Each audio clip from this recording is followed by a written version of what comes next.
আজ আমরা জানবো শনির ঢাইয়া কোন কোন রাশি শেষ হতে চলেছে এবং কোন কোন রাশির ঢাইয়া শুরু হতে চলেছে, এবং আমরা জানবো কোন কোন রাশি সাড়ে সাতির একদম শেষ দিকে চলে এসছেন এবং নতুন করে সাড়ে সাতি কারা, এই সাড়ে সাতির প্রভাব কাদের ভোগ করতে হবে।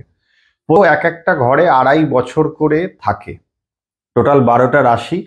পুরো ঘরটা তার পরীক্ষণ করতে প্রায় 30 বছর সময় লাগে, কারণ টোটাল ঘরটা এক একটা ঘরে যদি 2.5 বছর করে হয় 30 বছর সময় লাগে। তো এই শনি গ্রহর ঢাইয়া বর্তমানে চলছে কাদের, কি করে বুঝবেন? তার জন্য কোনো অ্যাস্ট্রোলজারের কাছে আপনার যাওয়ার প্রয়োজন নেই, আপনি নিজেই বুঝতে পারবেন। আপনার যেখানে রাশি লেখা আছে জন্মছকে, সেই রাশিকে এক ধরে রাশি সাপেক্ষে 4র্থ নম্বর ঘর বা 4 নম্বর ঘরে যদি শনির অবস্থান করে, বা আপনার রাশি সাপেক্ষে যদি গুণে রাশিকে এক ধরে যদি 8 নম্বর ঘরে শনির অবস্থান করে, তাহলে কিন্তু তার শনির ঢাইয়া চলছে বলে আমরা ধরে নেব। তো এই ঢাইয়া কোনো সময় লগ্ন থেকে ধরা হয় না, রাশি থেকেই ধরা হয়। তো এই ঢাইয়া বর্তমান সময়ে চলছে বৃশ্চিক রাশি এবং কর্কট রাশির। এটা লাস্ট 2.5 বছর প্রায় তারা ফেস করতে চলেছেন। এই শনি সাড়ে সাতি যেমন একটা পার্ট মানুষের জীবনে, ঢাইয়াও মানুষের জীবনে শনি গ্রহের একটা কুপ্রভাব পাওয়ার একটা পার্ট। গত 2.5 বছর প্রায় এই যে বৃশ্চিক রাশির 4র্থে শনি গ্রহ অবস্থান করেছিল, সেহেতু মানসিক সুখ নষ্ট করে দেবে, যে কোনো কাজে বাধা সৃষ্টি করবে, যে কোনো কাজে হওয়া কাজ হতে হতে হবে না, যে কোনো কাজের জায়গায় প্রবলেম হবে। ঠিক সেরকমই এই 4র্থে শনি কিন্তু দেখা যায় তার যে বাবার মৃত্যু, মায়ের মৃত্যু, বা বাড়িতে কোনো বয়স্ক কারুর মৃত্যু, এই ধরনের পরিবারে কিন্তু কারুর মৃত্যু হয়ে পরিবার সুখ কিন্তু নষ্ট হয়ে যায়। ঠিক সেরকমই যাদের রাশি সাপেক্ষে অষ্টমে শনি বসে থাকে, যেমন কর্কট রাশিতে বর্তমানে ঢাইয়া চলছে, কারণ শনি গ্রহ বসে আছে কোথায়? কুম্ভ রাশির ঘরে। তো কর্কট থেকে গুনলে কুম্ভ রাশির ঘর 8 নম্বর ঘর হচ্ছে। তো কর্কট রাশির যেমন ঢাইয়া চলছে, এই টাইমে তারা মানসিক অশান্তিতে ভুগবে, এই সময় তারা শারীরিক অসুবিধায় ভুগবে, এই সময় তার পরিবারের কোনো লোক বারবার অসুস্থ হতে পারে, এই ধরনের সমস্যায় ভুগবে। তো এই ঢাইয়া শেষ হবে কবে? এই কর্কট রাশি আর বৃশ্চিক রাশি অতি সাধারণ একটা উত্তর, সেটা হচ্ছে আগামী 2025 তো পড়েই গেছে, মার্চ মাসের 29 তারিখ শনি চলে যাচ্ছে মীন রাশির ঘরে। তখন শনির ঢাইয়া শুরু হবে সিংহ রাশির এবং ধনু রাশির। এই দুটো রাশির ঢাইয়া শুরু হবে এবং 2.5 বছর ধরে চলবে। তো ধনু রাশির ক্ষেত্রে 4র্থে শনি চলে যাচ্ছে, এই সময় কিন্তু ধনু রাশির মা বাবার মধ্যে কারুর মৃত্যু বা হানি হওয়া, বা এই সময় তার মা বাবার মধ্যে কারুর অসুস্থ হয়ে পড়া, এইগুলো কিন্তু লক্ষ্য করা যেতে পারে। এবার মা বাবা ছাড়াও পরিবারের যে কেউ হতে পারে, কিন্তু বয়স্ক কেউ বা গুরুজনদের ক্ষেত্রে এরা বেশি লক্ষ্য করা যায়।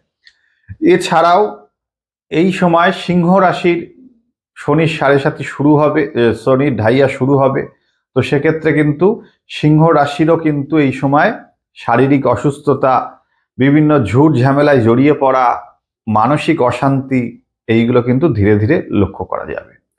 তাহলে এক কথায় জেনে গেলাম যে বর্তমানে শনির ঢাইয়া চলছে কর্কট রাশি এবং বৃশ্চিক রাশির। আগামী 30শে মার্চ বা 29শে মার্চ শেষ হয়ে শুরু হচ্ছে ধনু রাশি এবং সিংহ রাশির শনির ঢাইয়া। আর শনি এই ঢাইয়া চলে কতদিন? 2.5 বছর করে। ঠিক সেরকমই শনির সাড়ে সাতি, এটা 7.5 বছর চলে। বর্তমান সময়ে শনি যেখানে অবস্থান করছে, সেই গোচরে বা ট্রানজিটে, সেই শনির অবস্থানের এক ঘর আগে সেই ঘর এবং পরের ঘরে শনির সাড়ে সাতি চলছে। তবে একটা কথা মনে রাখবেন, এই শনির ঢাইয়া হোক আর সাড়ে সাতি হোক, আপনার জন্ম কুণ্ডলিতে শনি গ্রহের অবস্থান আপনাকে বলে দেবে যে ঢাইয়া কতটা আপনাকে প্রবলেম সমস্যা দিতে পারে বা কতটা আপনাকে দেবে না। যার জন্মছকে শনি গ্রহ ভালো আছে, তার ঢাইয়া সাড়ে সাতি সেইভাবে প্রভাব তার জীবনে ফেলবে না। ঠিক সেরকমই শনি সাড়ে সাতি বর্তমান সময় জানেন আপনারা চলছে মকর রাশি, কুম্ভ রাশি এবং মীন রাশির। ঠিক 30শে মার্চ থেকে শুরু হয়ে যাবে আপনার কুম্ভ রাশি, মীন রাশি এবং মেষ রাশির। তাই যাদের সাড়ে সাতি এখনো শুরু হয়নি, যত তাড়াতাড়ি সম্ভব তার প্রতিকার করার চেষ্টা করুন।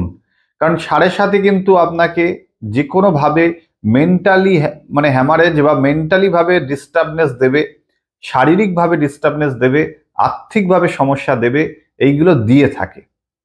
তো এই ঢাইয়া বা 7.5 শুরু হওয়ার আগে থেকেই যদি তার প্রতিকার প্রতিবিধান আপনি করে নিতে পারেন, যতটা আপনার খারাপ প্রভাব আপনার জীবনে আসার কথা সেটা কিন্তু অনেকটাই কমের মধ্যে চলে যাবে।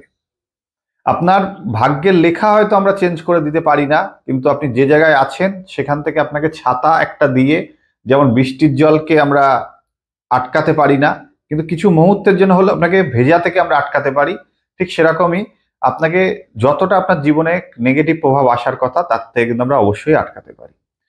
তো আজ এই ছিল ঢাইয়া আর 7.5 নিয়ে একটা বিস্তারিত আলোচনা।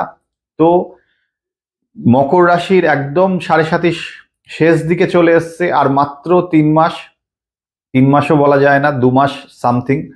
আর শুরু হচ্ছে তাহলে কুম্ভ, মীন এবং মেষ রাশির 7.5, আর ঢাইয়া শুরু হবে 30শে মার্চ থেকে ধনু রাশি এবং সিংহ রাশির।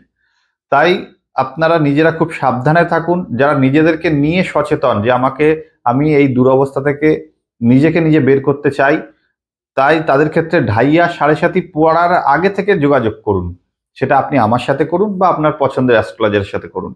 কিন্তু শুরু হয়ে গেল আপনি একেবারে মানে কি বলবো, আপনার অবস্থা খারাপ হয়ে গেল, তখন গিয়ে আর কোনো লাভ হবে না। তো আজ এটাই একটা গুরুত্বপূর্ণ আলোচনা ছিল, আশা করি ভালো লেগেছে। যদি ভালো লাগে একটা লাইক দেবেন, চ্যানেলটা সাবস্ক্রাইব করে যাবেন। তো আজ এই পর্যন্তই, সবাই ভালো থাকুন, সুস্থ থাকুন, নমস্কার।